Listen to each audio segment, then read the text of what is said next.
Sekarang sesi tanya jawab, sesi pertanyaan yang telah masuk ke meja redaksi saya. Banyak sekali, Prof, Dokter dan Dokter Fatul. Ini banyak saya pilih, nanti mungkin saya akan bacakan sehingga akan dijawab oleh Prof. Dokter Dedi atau mungkin Dokter Fatul atau mungkin Dokter Priyo. Pertama adalah, apakah dokter lansia usia di atas 60 tahun yang tidak menderita penyakit kronis bisa praktek pribadi dengan APD level 1 dengan stetoskop perlu dibuat panjang 1 meter. Sehingga, menikah pertanyaan saya ulangi, apakah dokter lansia usia di atas 60 tahun yang tidak menderita penyakit kronis bisa praktek pribadi dengan APD level 1 dengan stetoskop perlu dibuat panjang 1 meter. Ini mungkin ke Prof. Dr. Dedi. Kedua, pemeriksaan apa yang secara etik boleh tidak dilakukan karena terbatasnya APD. Sehingga menikah ada dulu pertanyaan. Kemudian ke Dr. Fatul, sebetulnya banyak sekali ke Dr. Fatul nih. Pada masa pandemi COVID-19, untuk pasien dengan asma bronkial yang sering kambuhan, apakah boleh diberikan terapi kortikosteroid? Mengingat steroid mampunya efek samping penurunan imun tubuh. Pertama. Kedua, bagaimana tindakan kita sebagai dokter bila pasien suspek COVID-19 menolak dirujuk? Ketiga, apakah asitromisin boleh kita berikan walaupun belum tahu status pasien COVID atau tidak?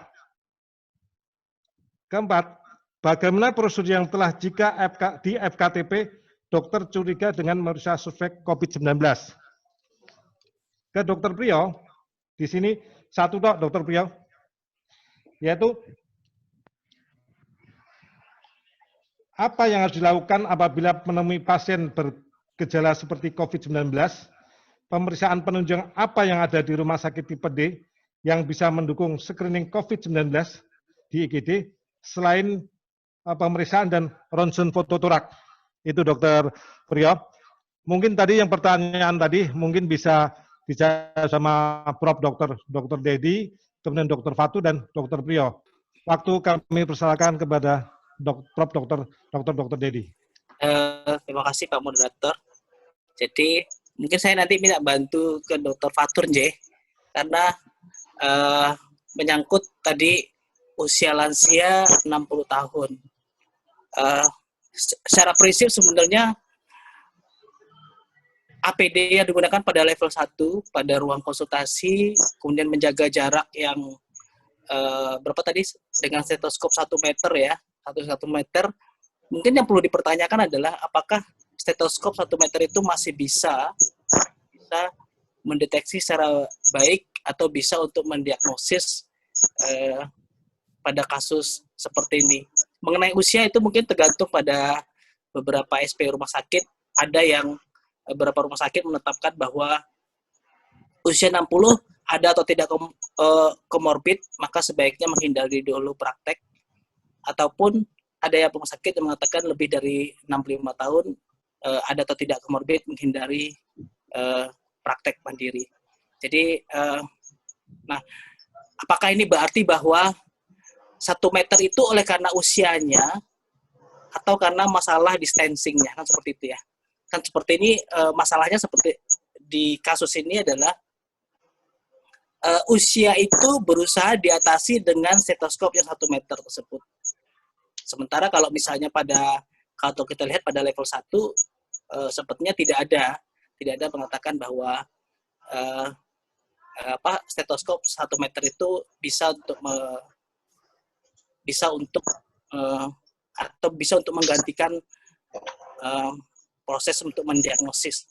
Nah, pertanyaan ini kurang lebih similar atau analogi dengan kita misalnya menggunakan, bolehkah pada saat ini dilakukan telemedicine pada pasien-pasien seperti itu? Karena kalau kita lihat beberapa rumah sakit sudah mulai melaksanakan hal-hal tersebut ya. Jadi beberapa hal yang saya sampaikan pada kasus seperti ini adalah bahwa yang pertama, pasien harus diberikan edukasi bahwa ada keterbatasan dalam proses untuk mendiagnosis dalam menggunakan telemedicine dan sebagainya.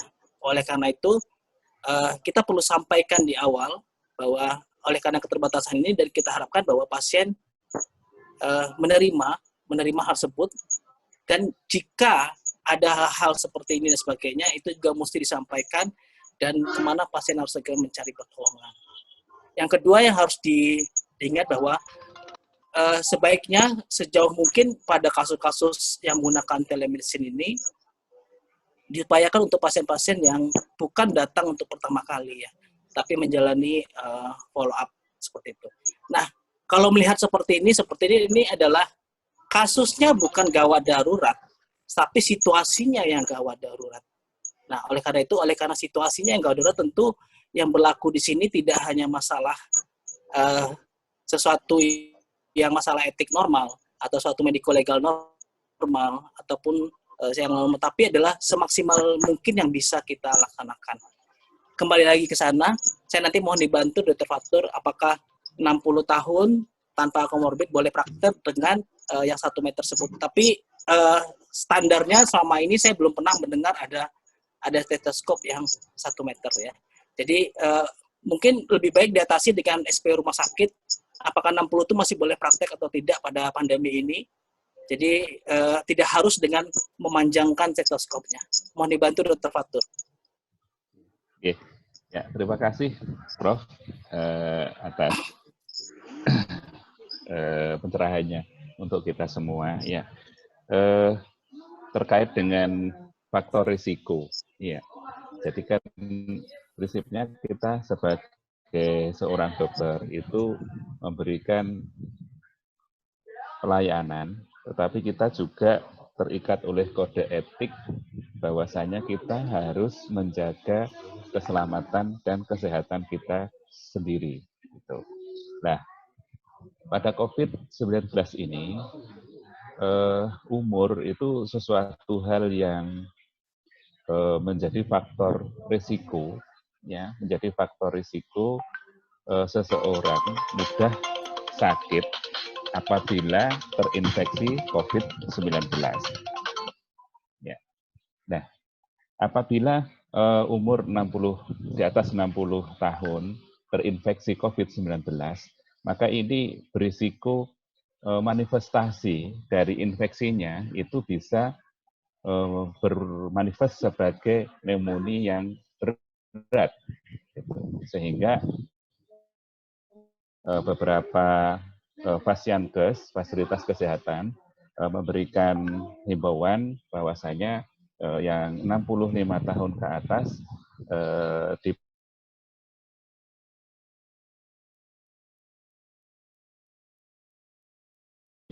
tetapi kalau memberi dengan tadi yang disampaikan oleh Prof. Dedi, ya, dengan menggunakan stetoskop yang panjangnya 1 meter itu ya, menurut saya mungkin malah enggak bisa ya, enggak bisanya 1 meter nanti nempelkannya bagaimana, agak kesulitan ya. Ya, jadi tetap aja nanti kalau memang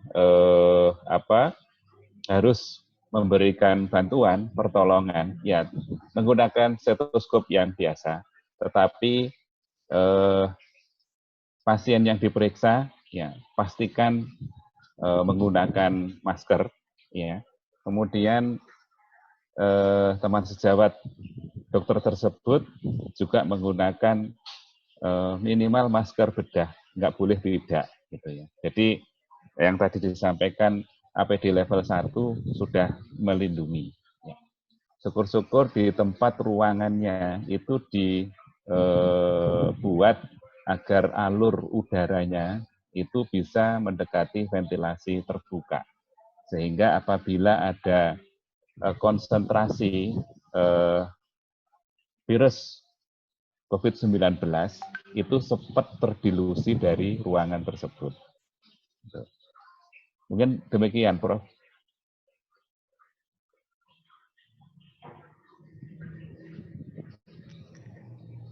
Dr. Fatur sudah bantu kita. Yang kedua adalah tindakan etik apa yang tidak boleh dilaksanakan ini selama kita prosedur memeriksa pasien ya, moderator, Pak Ya, moderator. siap. Yeah. Jadi tindakan-tindakan apa yang boleh atau tidak boleh seperti itu. Jadi yang pertama tentu bahwa sebetulnya prinsip awal kita mengatakan bahwa kita harus menggunakan masker sesuai dengan peruntukan. Bukan masker, maksud saya kita harus menggunakan APD sesuai dengan peruntukan. Sehingga yang kemudian menjadi pertanyaan, masker ini ditujukan bahwa supaya ketika kita berinteraksi dengan pasien itu dapat meminimalisir atau memutus rantai penularan antara pasien dengan tenaga medis ataupun tenaga kesehatan.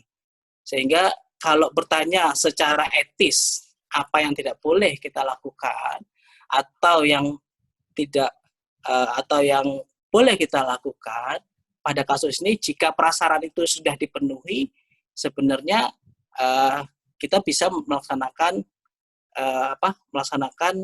praktek kedokteran sesuai dengan yang sudah kita lakukan. Tentu mungkin saja pada beberapa kasus di mana mungkin ada perlu tindakan yang melibatkan aerosol, perlu penambahan. Jadi prinsipnya kalau misalnya sudah menggunakan APD, ini kaitan dengan APD, sesuai dengan standar dan peruntukannya, tentu proses hubungan dokter pasien bisa dapat dilaksanakan sebagaimana mestinya. Seharusnya begitu ya Pak. Monggo Pak Moderator. Izin moderator, ada tambahan sedikit ini moderator. Monggo. Prof. Dr. Dedi. Yeah. Untuk FKTP, bila mana ada pasien BPJS atau pasien meminta untuk surat berbadan sehat, apa yang mesti kita lakukan bila mana pasien sebelumnya berasal dari zona merah? Karena sekarang banyak pasien-pasien ke praktek, kalau mau pulang ke daerah, atau mungkin bekerja, disuruh minta surat keterangan sehat, Prof. Ya, terima kasih.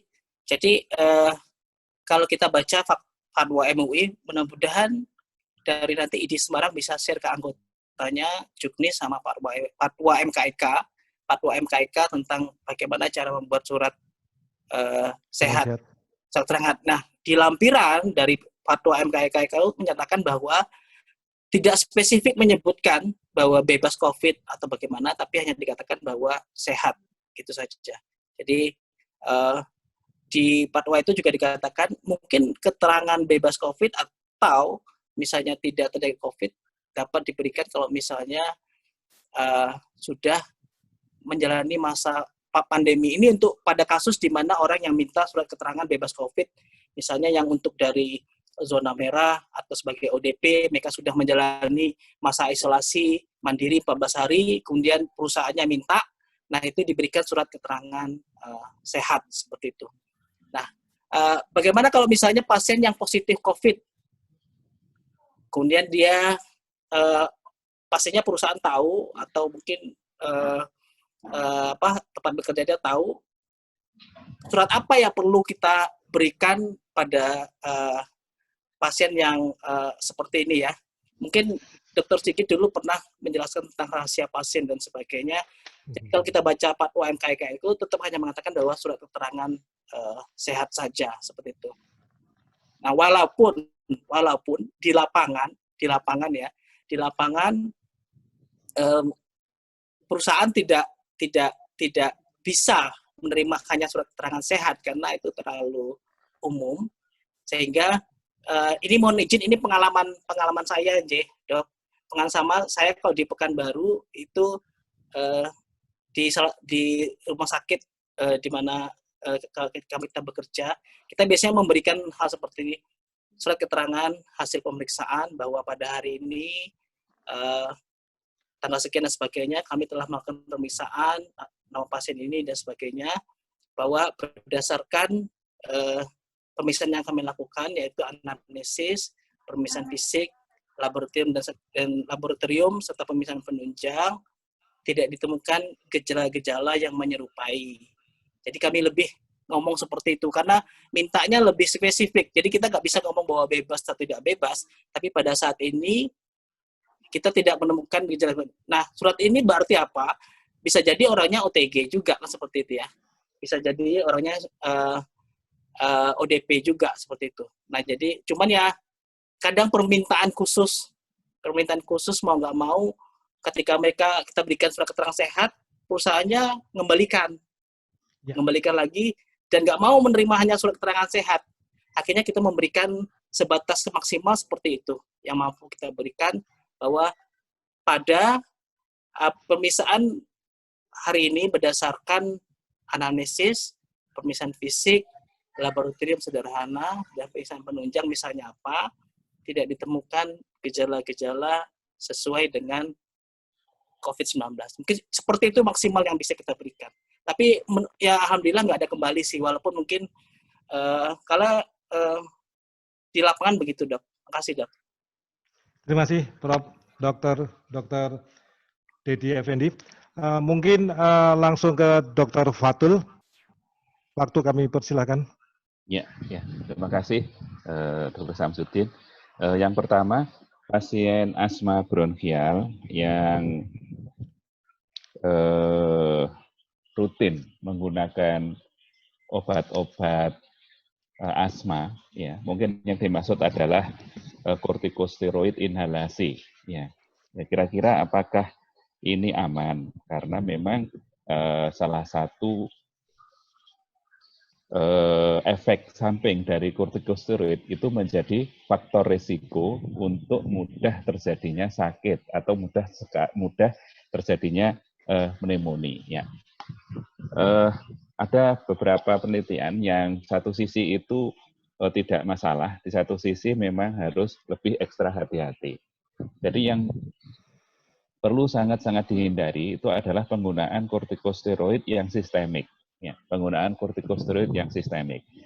Untuk kortikosteroid inhalasi yang digunakan rutin, ya, dan memang itu menjadi kebutuhan untuk pasien-pasien asma, maka ini untuk mengontrol agar asmanya ini tetap terkontrol, terkendali, mohon tetap dipakai dan ini akan aman, ya, selama orang tersebut, ya, bisa menjalankan pengendalian dan pencegahan infeksi.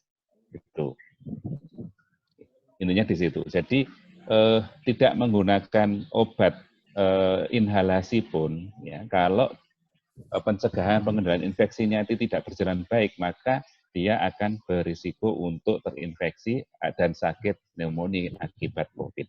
Jadi tetap menggunakan kortikosteroid inhalasi, kadang-kadang juga dipandu dengan obat-obat bronkodilator yang lain, yang inhalasi, ya, pakai laba atau lama yang biasa dipakai, itu tetap aja dilanjutkan. Kalau mengkombinasi dengan steroid tetap aja dilanjutkan, tetapi pengendalian pencegahan infeksi harus lebih diaktifkan kembali, ya, menggunakan masker, selalu mencuci tangan, menjaga jarak, dan tetap harus stay di rumah selama COVID-19 ini. Kemudian bagaimana tindakan kita apabila pasien COVID ini menolak dirujuk gitu ya. Mungkin nanti kita nyuwun dawuh ini sama Prof. Dedi. Ini pasien COVID yang menolak dirujuk itu bagaimana gitu. Nah, sekali lagi kita harus melakukan asesmen terhadap pasien COVID kita ini. Statusnya bagaimana? Kalau pasien COVID ini OTG, orang tanpa gejala, ya dia nggak butuh perawatan dan tidak butuh dirujuk ke rumah sakit, ya. Tetapi dia perlu diawasi dan isolasi mandiri di rumah, ya. Kemudian kalau memang selanjutnya pasien ini ODP atau PDP, tetapi ringan, ya, CRB-nya 0, ya tidak harus dirujuk, tetapi harus kita rawat bersama. Tetapi untuk penegakan diagnosis, apabila mau dilakukan tracing, kemudian dilakukan pemeriksaan penegakan diagnosis, misalnya menolak untuk dilakukan swab. Nah, tentu ini akan melanggar undang-undang karantina, gitu. Sehingga ya peran dari penegak hukum itu sangat-sangat berfungsi dalam hal ini. Mohon nanti Prof. Dedi memberikan pencerahan gitu ya. Kemudian kalau kasusnya memang harus dirujuk karena memang dia CRB-nya 1, 2, atau 3 dan 4 ya. Jadi dengan pneumonia yang sedang sampai berat, kalau tidak mau dirujuk, ya harus ada informed consent. Harus ada informed consent bahwasanya memang menolak dirujuk. Selanjutnya, kita harus tulis di catatan rekam medis kita, seperti tadi disampaikan oleh Prof. Dedi, kondisi pada saat pasien ini menolak. Kondisinya bagaimana, kemudian dicatat di rekam medis, ya alasan menolak dirujuk bagaimana.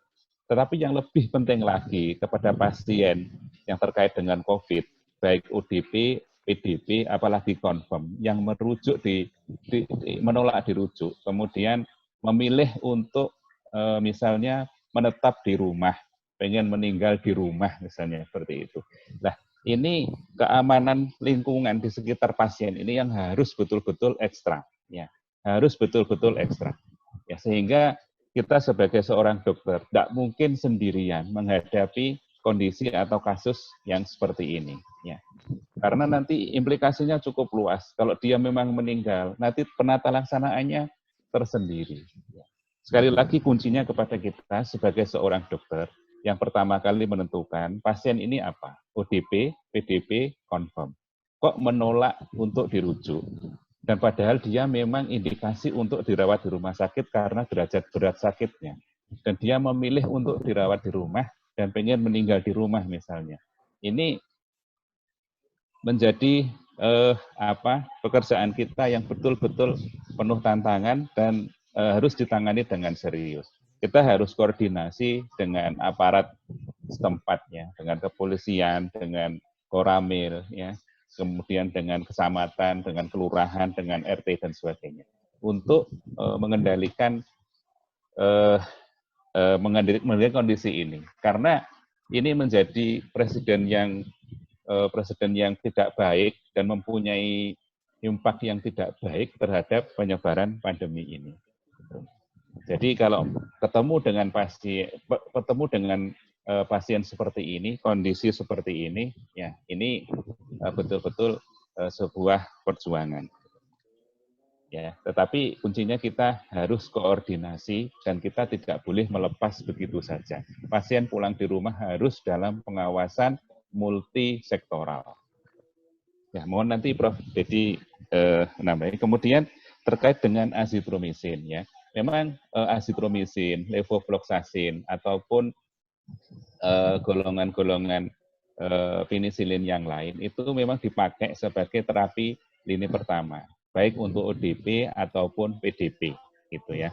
Apakah bisa dipakai sementara statusnya tidak jelas? Apakah ini ODP, PDP, atau bukan? Atau mungkin sama sekali bukan terkait dengan COVID? Boleh, ya, karena memang azitromisin ini spektrumnya luas dan memang dia mempunyai efek yang baik untuk infeksi saluran pernafasan, baik atas ataupun bawahnya.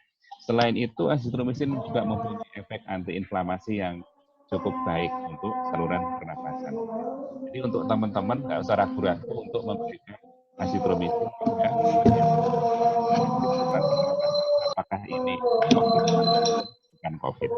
Kemudian pertanyaan yang keempat, apa yang dilakukan FKTP apabila ketemu pasien yang dicurigai oleh COVID?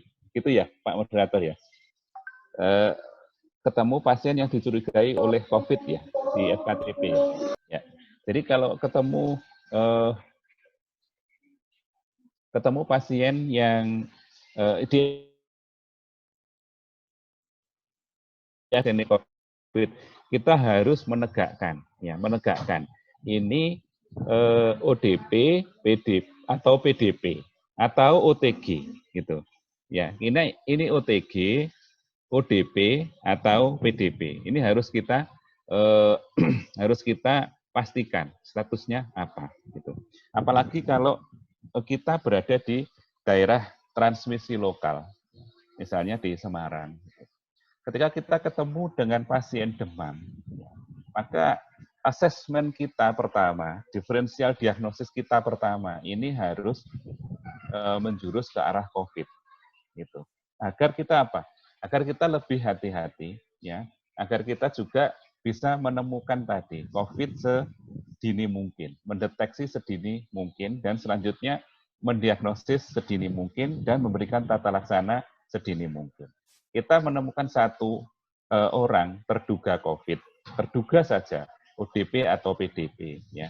Kita menemukan satu, artinya dalam 4 jam kita bisa menyelamatkan 4 orang untuk tidak tertular orang tersebut. Ya. Jadi sekali lagi kalau ketemu kita sudah curiga terhadap COVID, ya pada pasien COVID kita harus menentukan ini ODP, PDP atau OTG. Ya. Selanjutnya kalau memang iya ya sudah, maka fase-fase tadi harus kita lalui. Oh ternyata ODP, ya sudah kita harus sampaikan, kita edukasi sampai sedetail-detailnya, sampai keluarganya juga, bahwa ini berisiko menjadi sumber penularan. Maka harus isolasi mandiri, jaga jarak, ya. Kemudian jangan lupa selalu menggunakan masker dan cuci tangan untuk pasien dan untuk orang yang ada di sekelilingnya. Dan jangan lupa kita sebagai FKTP juga harus memberikan form evaluasi, paling enggak kita mempunyai nomor teleponnya dia, ya. Kemudian kita pantau hari pertama, hari kedua, dan hari ketiga. Keluhan-keluhannya bagaimana, ya. Demamnya bagaimana, batuknya bagaimana, kemudian ada sesak nafas apa enggak. Nah, dari sini kita sesuai dengan tadi hari keberapa itu sangat membantu kita. Kalau kita tidak mampu, maka kita harus segera koordinasi dengan puskesmas terdekat, ya, menyampaikan bahwasanya ini ada pasien yang kita suspekkan sebagai COVID, ada ODP atau PDP. Nah, nanti petugas dari puskesmas yang selanjutnya akan melakukan tracing kepada orang tersebut dan kepada keluarganya. Demikian Pak Moderator, nyuwun dawuh Prof. Dedi. Terima kasih Dr. Fatur. Alhamdulillah pertanyaannya benar-benar banyak tapi jawab dengan singkat. Alhamdulillah sehingga teman-teman di FKTP dan pengikut seminar bisa benar-benar bisa implementasinya nanti ke mungkin puskesmas atau mungkin praktek pribadi atau mungkin FKTP. Mungkin Dr. Priyo langsung ke pertanyaan ke terakhir. Tetapi ada tambahan ke Dr. Priyo ini. Yaitu izin bertanya, dokter, bagaimanakah jika hasil foto torak AP interpretasinya minimal infiltrat, dokter? Waktu kami persilakan, Dokter Priya. Baik, terima kasih. Terkait dengan tadi yang pertama, kalau sarannya di rumah sakit tipe D ya. Tipe D cuma punyanya X-ray.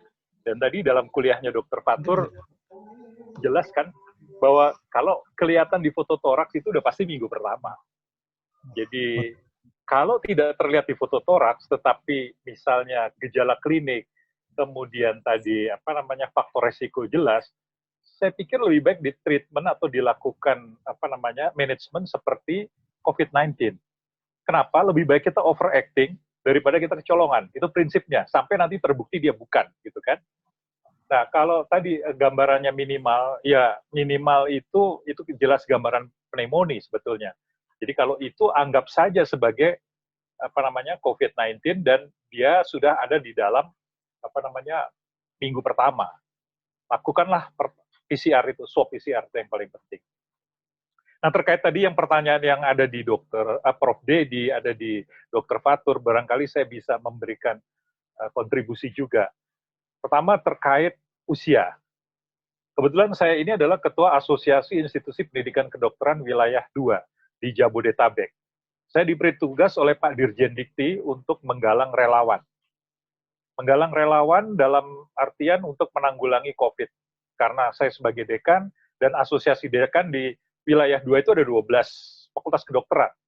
Maka yang saya ambil adalah di daerah hulu, yaitu dengan lakukan KIE terhadap itu tadi, orang-orang yang ada di daerah merah itu, yang tadi sudah terduga COVID, masih ODP atau PDP, itu kita jaga jangan sampai dia jatuh menjadi betul-betul COVID gitu loh.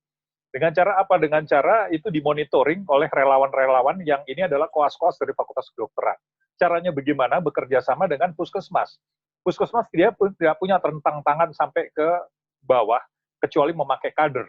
Dengan bisa menginfokan ini kepada para relawan dan di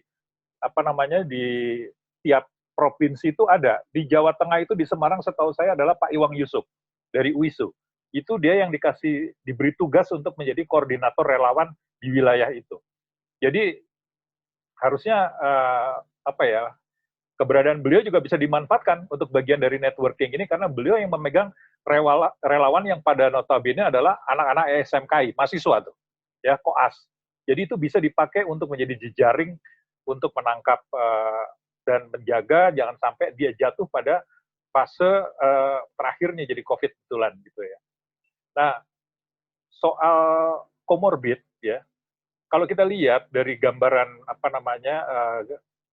chartnya atau figurnya, bahwa orang dengan komorbid, usia tua, ada diabetes, kita tahu prevalensi diabetes di Indonesia seperti apa, kita tahu prevalensi hipertensi seperti apa, kita tahu prevalensi TBC seperti apa, itu orang yang akan menjadi korban itu nanti, karena apa imunitasnya secara nggak langsung dia akan drop, jadi begitu kena itu jadi, dan kalau kita lihat kebanyakan yang meninggal adalah usia yang di atas 50, itu yang kena. Kalau di rumah sakit, kenapa dokter banyak kena itu? Karena problemnya APD yang nggak lengkap. Andai kata APD-nya dia lengkap, mungkin nggak terjadi. Saya sendiri mengalami yang saya cerita. Saya USG, yang abdominal discomfort, nggak taunya dia menderita itu. Pada waktu saya USG itu, saya cuma memakai masker bedah. Otomatis saya berhenti dari rumah sakit itu, saya mengurung diri 14 hari, nggak keluar.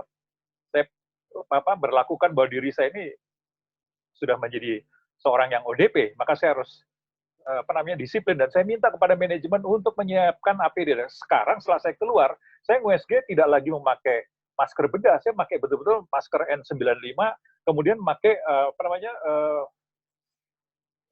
shielding ya semacam yang kayak gelas begitu ya dari plastik gitu yang untuk menjaga muka kita. Pasien juga harus memakai harus memakai masker dan dia harus menoleh kepada sisi yang berlainan. Saya bilang kalau nggak ada seperti itu, saya nggak akan mau turun sebagai dokter karena itu membahayakan kita sebagai dokter, walaupun cuma meng-USG. Karena kan kita bisa tahu nafasnya orang itu seperti apa gitu kan. Sehingga memang APD itu menjadi sangat penting lagi. Yang terkait dengan tadi etika. Saya kebetulan juga berkontribusi dalam pembuatan fatwa etika MKEK. Karena saat ini saya masih jadi Ketua Dewan Penasehat MKEK. Di dalam prinsip itu memang kita tidak keluarkan apa yang namanya bebas COVID. Siapa yang bisa menjamin pada di daerah merah? Daerah merah itu seperti kalau kita bicara tentang teori, itu seperti situasi di mana dipaksakan terjadinya herd immunity. Artinya semua orang udah dianggap sebetulnya sebagai kena gitu loh. Bahwa dia kebetulan nggak terdeteksi itu kan cuma persoalan tools-nya, alatnya. Belum bisa mendeteksi itu. Tapi orang di situ sebenarnya udah terjangkit dengan hal itu. Memang problemnya adalah pengusaha sering minta itu. Kita bilang itu lebay lah, terlalu berlebihan. Udah jelas dari daerah merah. Cuman memang kalau untuk narapidana menjadi persoalan buat kita. Karena kalau kita memasukkan narapidana dengan seperti itu, satu sel narapidana itu kena semua itu. Nah, pada titik itu, kalau untuk kepentingan yang jauh lebih besar seperti narapidana seperti itu mau nggak mau kita mesti ketat betul. Terkait tadi yang mengatakan bahwa kalau dia nggak mau dirujuk bagaimana lah? Ini kan pandemi. Pandemi itu instrumen yang bekerja di sana adalah undang-undang karantina atau undang-undang wabah. Kalau dia nggak mau menuruti aturan itu, dia terkena dengan aturan undang-undang. Jadi sebetulnya BNPB maupun BNPB di daerah, dia harusnya membuat satu jaringan ke bawah yang sampai ke tangan-tangan itu tadi fasilitas kesehatan, sehingga ada hal-hal seperti ini laporkan saja, dan itu kewenangan dari BNPB bahwa ini dirujuknya nanti pakai undang-undang wabah atau undang-undang karantina yang bisa menangkap orang-orang yang seperti itu gitu ya. Karena ini wabah itu kenapa mesti dilaporkan? Karena bahayanya seperti tadi Dr. Fatur katakan, satu orang kena itu 4 yang lainnya pasti kena gitu. Potensinya seperti itu. Saya kira itu yang bisa saya saya berikan tambahan. Pak Moderator, masih. Terima kasih Dr. Priyo dan Prof. Dr. Dedi dan Dr. Fatul. Alhamdulillah semua narasumber telah memberikan ilmunya kepada kita semuanya sehingga bisa bermanfaat kepada kita semuanya. pada kesempatan ini, pada hari ini, sore ini, saya akan membacakan kesimpulan yang tadi telah diberikan kepada kita semua, yaitu pertama adalah Prof. Dr. Dedi, yaitu dalam menghadapi masa pandemik COVID-19 ini, setiap tenaga medis atau dokter diharapkan telah mempersiapkan diri dan langkah-langkah yang diperlukan untuk mengatasi kemungkinan yang dapat terjadi dalam menjalankan tugas. Tapi bukan dengan stetoskop 1 meter ya dok ya. Kedua, wajib menggunakan APD sesuai standar peruntukan. 3, berusaha semaksimal mungkin mengupayakan APD sesuai standar peruntukan atau kerjasama atau pemberi kerja. Keempat, senantiasa memberikan KIY terhadap pasien dan masyarakat. Untuk Dr. Fatul, yaitu 1, melakukan deteksi dini pada orang atau pasien yang datang ke FKTV dengan menerapkan kewaspadaan droplet dan kontak. 2, melakukan pengawasan dengan ketat pada OTG, ODP, dan PDP ringan atau form pemantauan. 3, membentuk jejaring dengan rumah sakit rujukan, tim ahli di rumah sakit rujukan di wilayah masing-masing, dengan koordinasi dinas kesehatan setempat, sehingga bisa mengenali perjalanan penyakit secara dini bila terjadi perburukan dan dapat segera merujuk ke rumah sakit rujukan. Keempat, tata laksana pengobatan atau simptomatis atau sporotip dan konsultasikan ke tim ahli setempat. Dr. Priyo, kesimpulannya yaitu, imaging dapat dipergunakan apabila tidak punya akses buat laboratorium PCR. Kedua, bila foto torak negatif tetapi gejala-gejala ada bisa dipakai CT scan. 3, imaging dipakai untuk follow up. Keempat, CT scan polos non-kontras lebih sensitif daripada foto torak. Itu mungkin kesimpulan pada hari ini, pada sore ini, sehingga webinar webinar ketiga yang mengadakan ID Kota Semarang, alhamdulillah telah selesai dengan baik, telah berjalan sesuai kita harapkan. Kami dari ID Cabang Kota Semarang mengucapkan terima kasih kepada narasumber. Pertama adalah Prof. Dr. Dedi, kemudian kedua Dr. Priyo, ketiga Dr. Fatul. Semoga ilmu-ilmunya bisa bermanfaat kepada kita semua. Dan kita terima kasih kepada teman-teman yang mengikuti webinar. Dalam hal ini ID Kota Semarang, alhamdulillah kita semua mendapatkan SKP 2. Dan di sini kami umumkan bahwa untuk pembuatan sertifikat kepada para peserta mohon kirim nama dan instansi ke WA nomor 0811 299 330 serta mengirim capture screenshot nama peserta dalam daftar partisipan di Zoom atau Facebook. Itu mungkin kami dari moderator mengucapkan terima kasih. Mungkin ada kata kurang berkenan di hati para narasumber dan peserta webinar. Kami mohon maaf. Wassalamualaikum warahmatullahi wabarakatuh. Waalaikumsalam warahmatullahi wabarakatuh. Mohon izin. Terima kasih, Prof. Terima kasih, Prof. Terima kasih, Dok. Ya, terima kasih. Izin ya. Waalaikumsalam warahmatullahi wabarakatuh.